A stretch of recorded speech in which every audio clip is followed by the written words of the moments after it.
Hello guys, good morning. आज हम inflammation topic cover करेंगे। तो यहाँ पे हम इन्फ्लामेशन के बारे में पढ़ेंगे।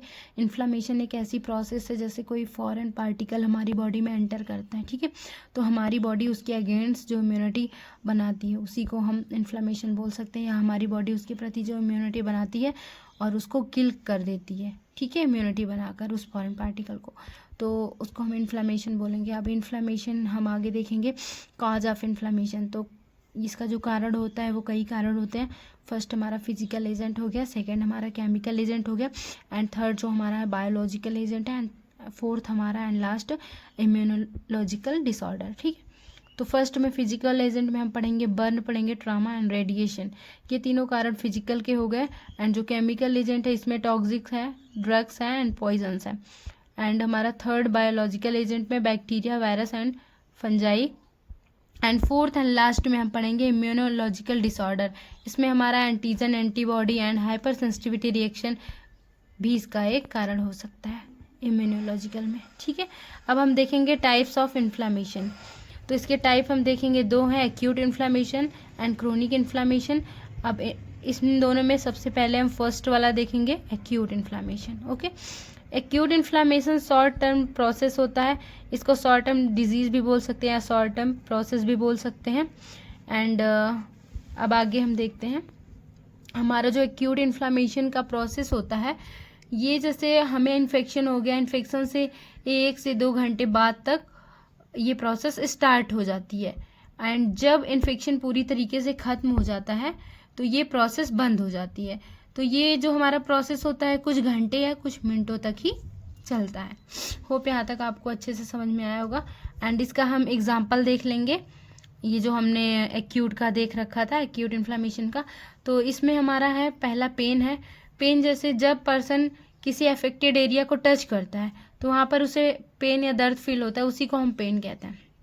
एंड हमारा जो रेडनेस हुआ, यह चोट या इन्फेक्शन के फैलाव के कारण होता है। डैमेज टिश्यू के भीतर ब्लड वेसल्स के रूप में होता है। तो आप एक काम और कर सकते हैं, जैसे मैं एग्जांपल में पेन, रेडनेस, स्वेलिंग, ये सारी चीज़ें आपको बता रही हूँ डिफिनीशन के साथ में।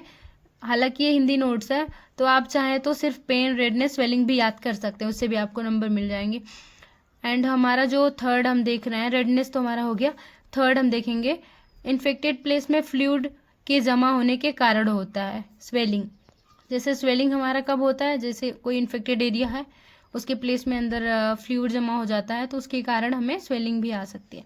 एंड यहाँ बदले में संवहनी पारगम्यता, ये जो संवहनी पारगम्यता में वृद्धि का भी कारण होता है। एंड हीट हम देख लेंगे। अब हीट क्यों होता है, heat after infection blood flow fast हो जाता है, होने के कारण हीट होता है। अब जैसे कहीं पे हमें इन्फेक्शन हुआ है तो वहाँ पे हमारा ब्लड सर्कुलेशन थोड़ा फास्ट हो जाता है, तो फास्ट होने की वजह से हमारा जो जब ब्लड थोड़ा फास्ट फ्लो करेगा तो वहाँ पे उस प्लेस को छूने पे हमें थोड़ा सा हीट फील होगा, गर्म फील होगा।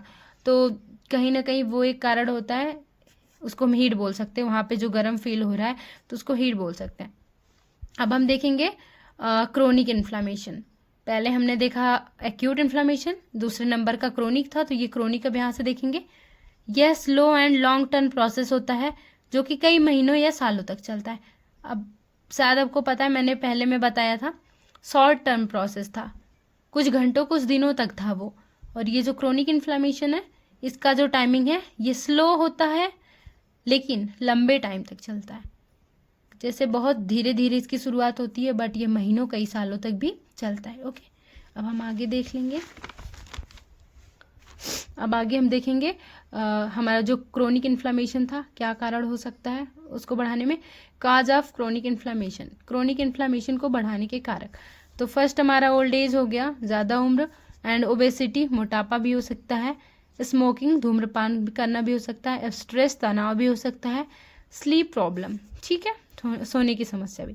एंड इसका जो क्रोनिक डिजीज़ क्या क्या होते हैं, अस्थमा, ये भी आपको पता है लॉन्ग टर्म है, लंबा चलता है, किसी को हो जाता है तो।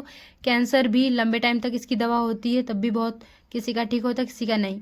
एंड डायबिटीज़, ये भी लंबे समय तक लॉन्ग टर्म प्रोसेस है। ट्यूबरक्लोसिस, टीबी हो गया। एंड हमारा अर्थराइटिस, ठीक है। तो होप आपको ये वीडियो अच्छी लगी होगी, और अगर कोई भी इशू है तो कमेंट करें आप, अगर आपको ये नोट्स अच्छा लगा। तो like share and subscribe. Thank you.